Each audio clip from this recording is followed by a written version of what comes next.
श्रीमद् भागवत गीता के 18वें अध्याय का 72वां श्लोक संपूर्ण गीता के उपदेश का अंतिम चरण है, जिसमें भगवान श्री कृष्ण अर्जुन से यह पूछते हैं कि क्या उन्होंने उनके द्वारा दिए गए ज्ञान को एकाग्रचित होकर सुना है और क्या उनका अज्ञान व मोह समाप्त हो चुका है। इस श्लोक का गहन अर्थ यह है कि ज्ञान केवल सुनने के लिए नहीं बल्कि आत्मसात करने के लिए होता है। इस संदर्भ में भगवान श्री कृष्ण अर्जुन से पूछते हैं कि क्या उन्होंने दिए गए उपदेशों को ठीक से समझा और क्या वे अपने कर्तव्य के प्रति जागरूक हो चुके हैं। श्री कृष्ण बोले, हे पार्थ, क्या तुमने इसे एकाग्रचित होकर सुना है? धनंजय, क्या तुम्हारा अज्ञान और मोह नष्ट हो चुका है? इस श्लोक का महत्व गीता के उपदेश को समेटने में है। यह श्लोक आत्मनिरीक्षण का आह्वान करता है, जिसमें भगवान कृष्ण अर्जुन से पूछते हैं कि क्या उनका संदेह दूर हुआ और क्या उन्होंने धर्म को सही रूप से समझ लिया है। भगवान श्री कृष्ण गीता के इस अंतिम चरण में अर्जुन से आत्म विश्लेषण करने को कह रहे हैं। अर्जुन को युद्ध से पहले मोह हो गया था और वह यह निर्णय नहीं ले पा रहे थे कि उन्होंने क्या करना चाहिए। अर्जुन को युद्ध से पहले मोह हो गया था और वह यह निर्णय नहीं ले पा रहे थे कि उन्हें क्या करना चाहिए। उन्होंने अपने कर्तव्यों को लेकर संदेह और भ्रम की स्थिति में श्री कृष्ण से शरण ली थी। गीता का पूरा उपदेश अर्जुन को धर्म, योग, भक्ति और ज्ञान की गहरी समझ देने के लिए था, ताकि वे अपने कर्तव्य को समझ सकें और निस्वार्थ भाव से उसका पालन कर सकें।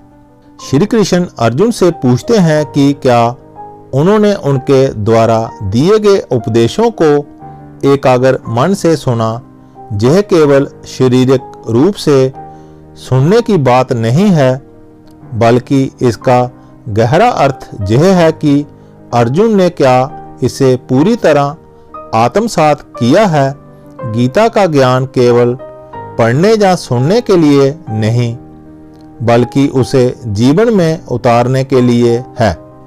यह पूछने का अर्थ यह है कि क्या अर्जुन का अज्ञान और मोह समाप्त हुआ। मोह अज्ञान का ही एक रूप है जो व्यक्ति को उसके वास्तविक कर्तव्य से विमुख कर देता है।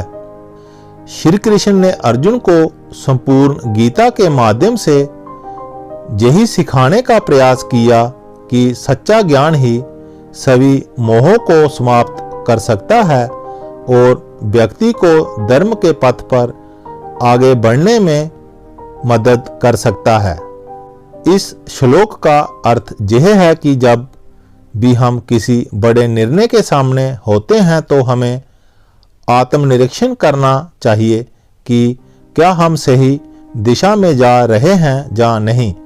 हमें सभी अर्जुन की तरह जीवन के किसी न किसी मोड़ पर भ्रमित होते हैं और सही मार्गदर्शन की आवश्यकता होती है। भगवान श्री कृष्ण का यह प्रश्न हमें भी प्रेरित करता है कि हमें अपने जीवन के निर्णयों को गहराई से समझें और अपने संदेह को दूर करें।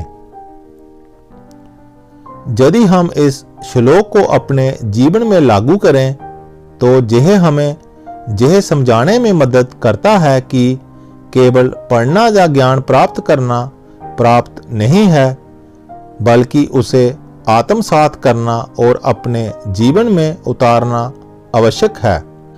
हम में से कई लोग धार्मिक ग्रंथों को पढ़ते हैं, प्रवचन सुनते हैं, लेकिन यदि वह ज्ञान हमारे व्यवहार में नहीं आता तो उसका कोई वास्तविक लाभ नहीं होता।